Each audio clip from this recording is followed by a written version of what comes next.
Hej alle sammen og velkommen til denne YouTube-vlog. I dag der er vi ude at træne. Og vi har hundene med. Ja. Ja, og i morgen der skal du til Holstebro stævn, så det er bare lidt hygge op i skoven. Ja. Ja, det foregår altid i skoven. Lige dagen inden i hvert fald. Ja. Ja. Og vi er lidt bagud med YouTube-videoer, så det er faktisk egentlig en gammel YouTube, den her. Ja. Som vi er ved at gå klar til at lægge på YouTube. Det er ikke sådan, at kanalen er blevet slettet, og vi skal starte forfra, så er der lidt kaos i videoerne. Det må I bære over med, bare I vil se med. Ja. Og følge os. Ja. Det er vigtigst.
Jeg tror, at hundene de nyder og elsker det her lige så meget som hesten.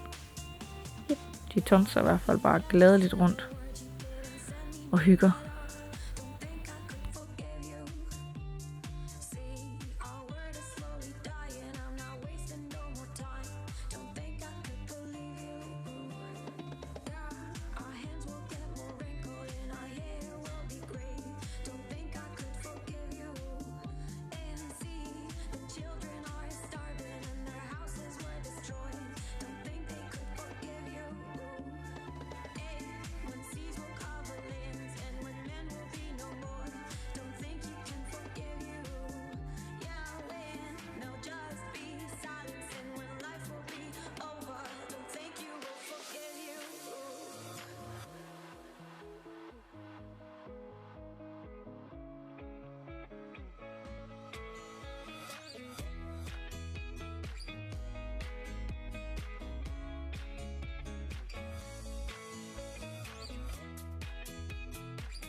Sometimes I believe, at times I'm wishing, no, I can fly high, I can go low. Today I got a million, tomorrow I don't know. Decisions as I go, to anywhere I flow. Sometimes I believe, at times I'm wishing, no, I can fly high, I can go low. Today I got a million, tomorrow I don't know.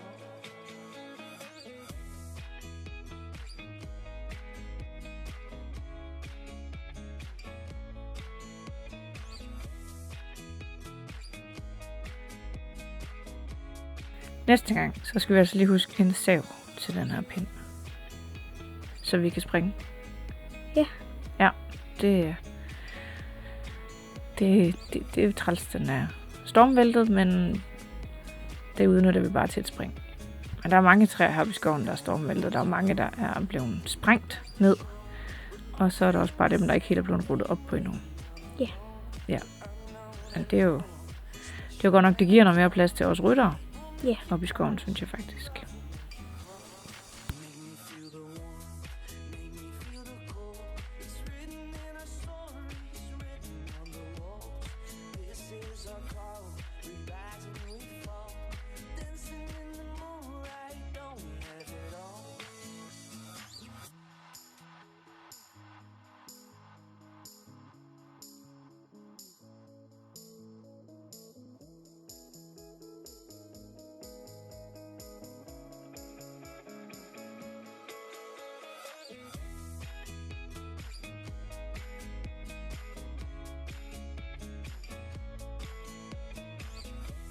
Altså, det kan godt være, Lucky er en dejlig hund, men Lucky har vi altså ikke været heldig med. Prøv lige at se de ører her.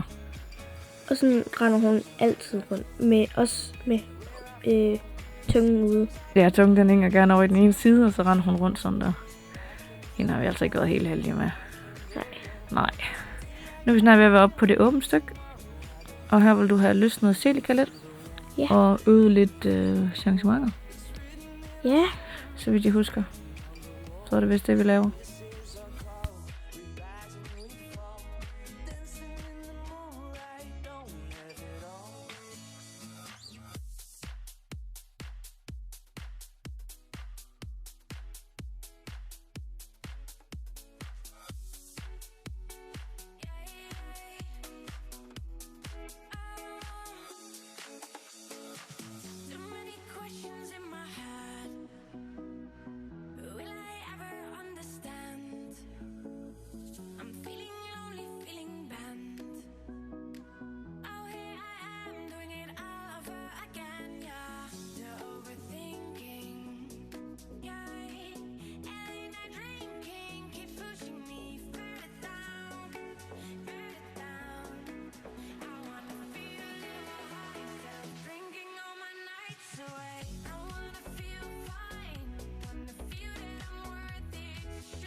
Jeg tror sådan 3 ud af 10 gange, vi går ind på den her mark, der står der altid Roger.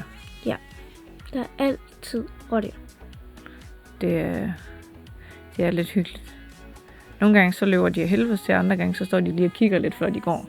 Ja. Ja, vi er heldigvis ikke så farlige.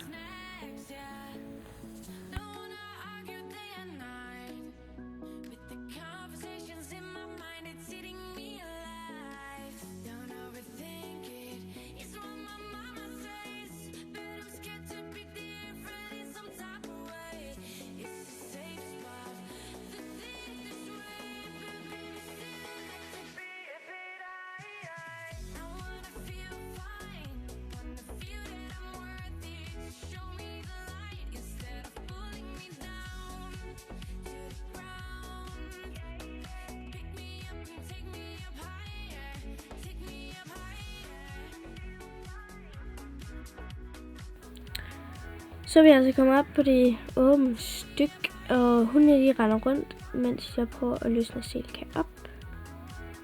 Og hvordan gør du det? Vi er taget sådan små volter, hvor jeg skifter volt hver eneste gang, så det sådan ligner et 8-tal opfra. Ja. Og til at starte med, der går hun lidt med hovedet i sky, fordi hun tænker, at jeg skal bare jordgaloppere. Men hun skulle gerne komme ned og slappe af, fordi det er super vigtigt, at de kommer ned og strækker hals i den her øvelse. Det plejer hun også at være god til, men som regel op i skoven, der er hun lidt mere fresh. Og hvis der er sådan en pony, der har lidt svært ved den ene volte, så kan man altid bare tage en ekstra volte til den side, som den så er svært ved. Også det.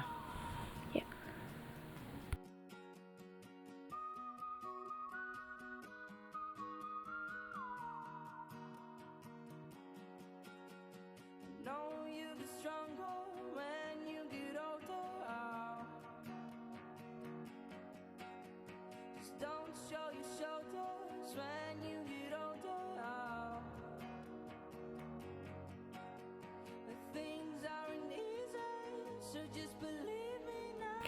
Og det skal også lige siges, at man kan gøre den her øvelse i alle gangarter. Ja, også det. Lucky, hun viser også lige, hvordan man kan gøre det i en stor hotel. Jeg tror ikke helt, hun har forstået øvelsen. Nej. Nej, skide hund.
Og så vil vi altså også gerne lige prøve at lave lidt changementer. Men det er sådan, nej, det kan vi ikke rigtigt.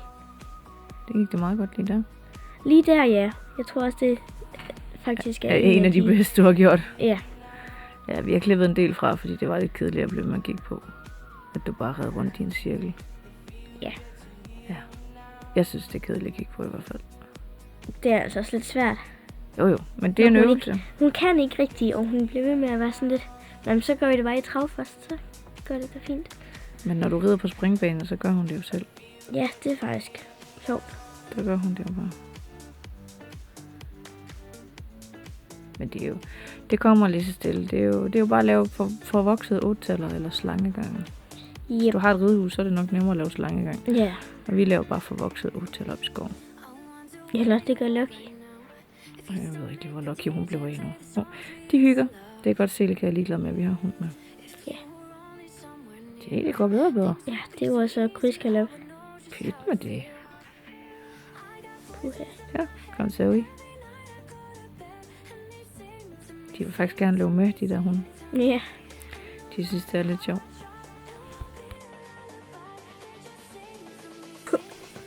Når du lige engang er færdig med at hoste, så synes jeg altså, at Selika, hun går dressur bedre op i skoven, end hun gør, når du rider ridehus. Ja, det er faktisk helt sindssygt.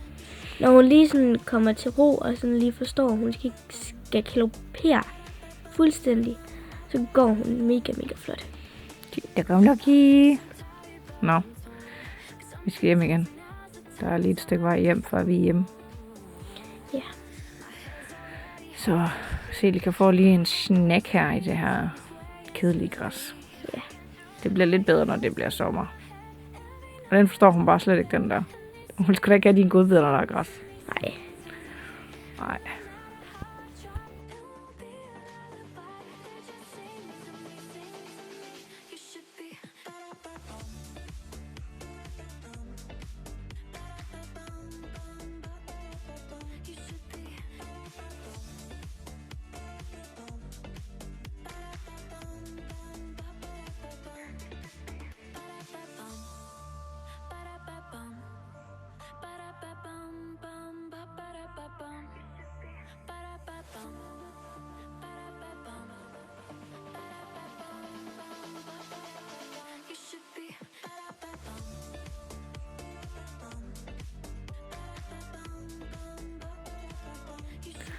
Den her vej, vi går, det er jo faktisk en vej, der er kommet på grund af skovmaskinerne, har været her. Og den synes vi faktisk er lidt fed. Vi bruger den faktisk tit nu.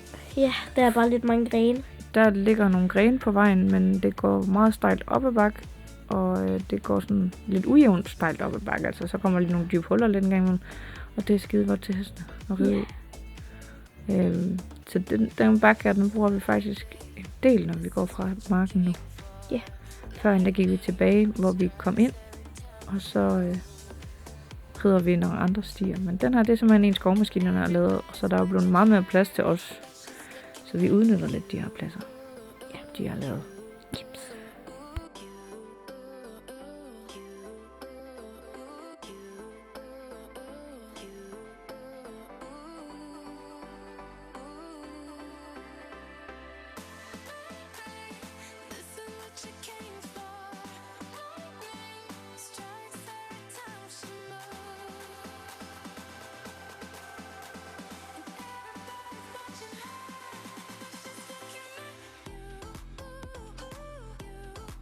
Og her der kan man virkelig se, at det går stejlt ned, fordi det er jo dernede, vi lige har reddet. Og så er vi bare på vej opad.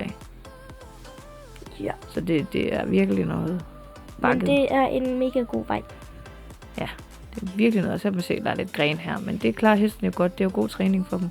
Så længe du ikke kommer jordene op igennem sådan en masse træer og grene. Ja, så bliver det lidt. Så kan du godt risikere, at de vrider om og laver en forvridning. Men når vi bare skrider op og sådan noget, så er det fint nok. Men det er hårdt til hesten, og det er sejt til dem, og det giver nogle muller. Eller i kroppen. ja. Ja, især hvis de gider at gå med strækt hoved i stedet for hovedet i sky.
Is what you came for.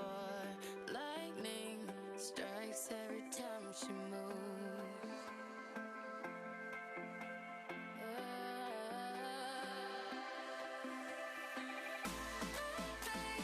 This is what you came for.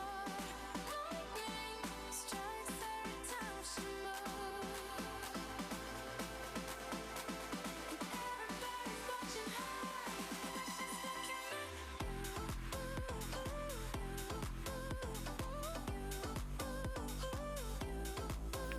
Så er vi lige lidt i tvivl om, hvad vej vi skal, så vi går off-pist, som vi kalder det. Ja. Og så ned på en sti her. Fordi skovmaskinerne kører den anden vej, så kan vi lidt rundt her. I stedet for. Og så kommer vi ned til søen. Herinde med skov. Det er så hyggeligt. Vi har virkelig den fedeste skov, synes jeg. At ride i. Jeg elsker det her sted.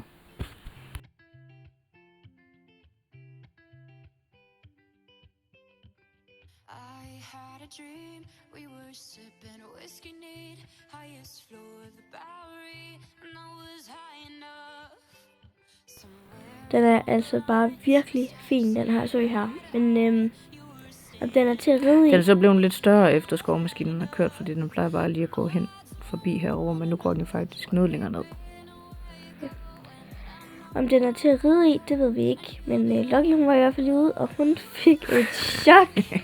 Det var lige lidt dybere, end hun regnede med. Ja. Så. Og Silke, hun blev ikke så glad for det der vandpjaskeri, Lucky hun har gang i. Så hun ville gerne lige gå fuldstændig modsat vej. Hundene, de hygger. Ja. Og de når at blive tørre, inden vi når hjem. Og de når ikke at stå stille længe nok til at fryse. Nej. Nej, de tæsker bare afsted.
dark side of the morning. It led me. It led me. It led me. Who's gonna walk you through the dark side of the morning? It led me.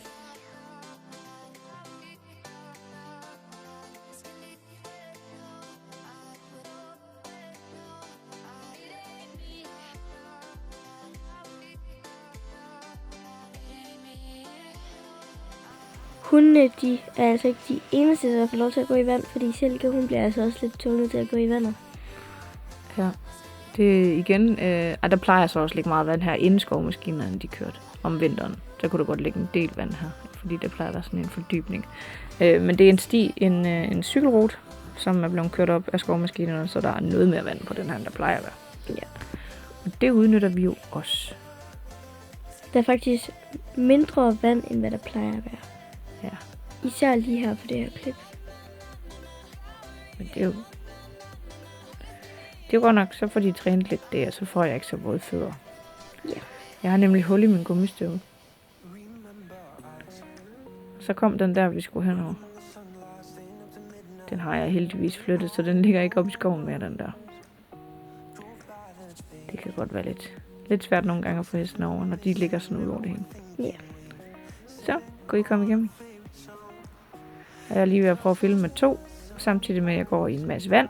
Håber på, at jeg ikke falder, fordi der kan altså godt være lidt mudder, så man sidder fast i det her. Ja. Jeg siger det bare lige. Og hundene, de går bare. De tæsker bare rundt i det der. Det er godt, at vi ikke har de små hunde med, fordi de vil godt nok blive gennemblødt. Ja. Jeg tror heller ikke, de vil gå i det, men altså... Toffee, han springer lige ud i det. Toffee, ja. Maggie, De nej. bunder ikke i det. De kan ikke bunde i det. Nej. Ja, det ser meget sjovt ud. Nu tager jeg din tur med, bare lige for at filme det. Fordi du skulle også lige have det til din telefon.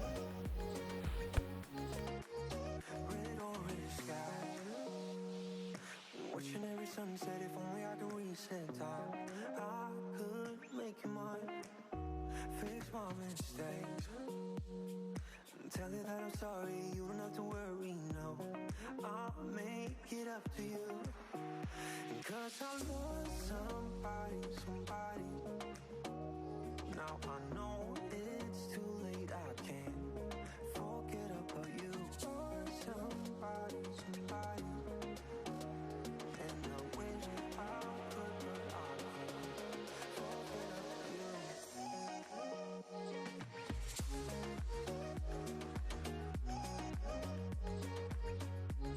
Forget about you.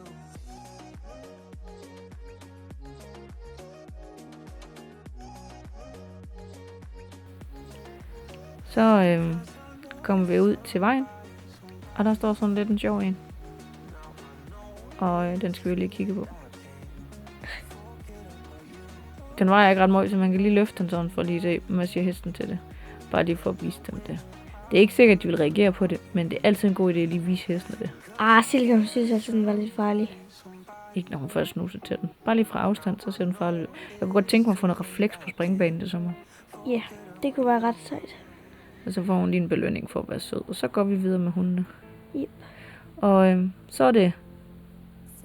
Stævne. Så er vi kommet til Holstebro. Ja. Ja, og jeg tror nok, det er en LD, du skal springe. Ja. Jeg er ret sikker på. Og vi har ikke fået filmet ret meget til stævne, altså det er sådan der. Så I får lov til at se direkte på banen. Ja. Ja.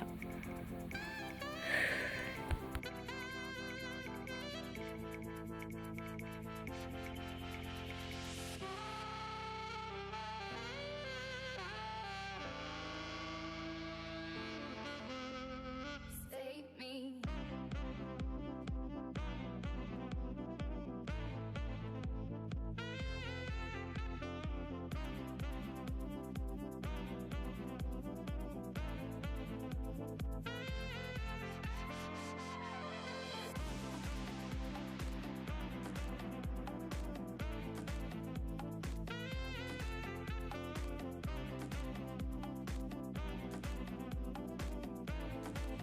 Og det gik jo faktisk skide godt. Ja, I klarede det fejlfri. Yep. I klarede det så også med hurtigst tid. det var ikke det, vi prøvede efter. Nej, så det resulterede i en førsteplads. Ja. En fin førsteplads. Ja. Og du vandt en task. Ja. Som sponsorgave den her gang. Yep. Fra Sparkassen. For sparkassen. Det var mega fint. Ja. Og du går bare lige lidt rundt og venter på, at de kommer, fordi det er ikke altid lige, hun gider at stå stille. Nej, hun vil altid gerne gå lidt. Ja, hun kunne godt tage en bane mere. Ja. Det skal hun også lige om lidt. Ja. Og lige om lidt, der kommer der også en rytterfejl. Ja. Kan du huske det? Ja. Og det koster, når man laver rytterfejl, men jeg synes også, det er vigtigt, at man kan se og forstå det. Fordi at vi går jo rigtig meget op i, at det skal være mest harmonisk rid. Det er jo de titler, vi er fedest at vinde i hvert fald. Så vi forsøger at ride meget harmonisk. Og nogle gange så glipper det ligesom, at når man kører bil, så nogle gange kan man også godt glemme at blinke med blinklyset, når man drejer. Det er helt almindelig fejl. Og dem laver du også nogle af. Og det kommer du til at gøre i næste klasse.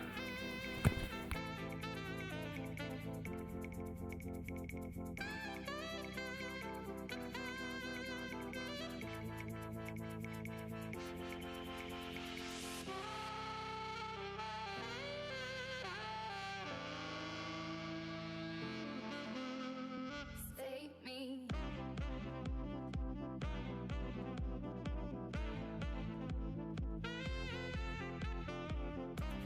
Så er det LC'en, Ja. du skal starte. Jo. Og det går egentlig mega fedt og mega fint. Lige ind til omspringningen. Og når du rider omspringning, så går det jo pænt stærkt. Og det, Ja, men alligevel så... ja, men det er okay. Det skal huske, alt er okay. Man laver også fejl, når man bliver voksen. Man bliver også fejl, når man bliver gammel.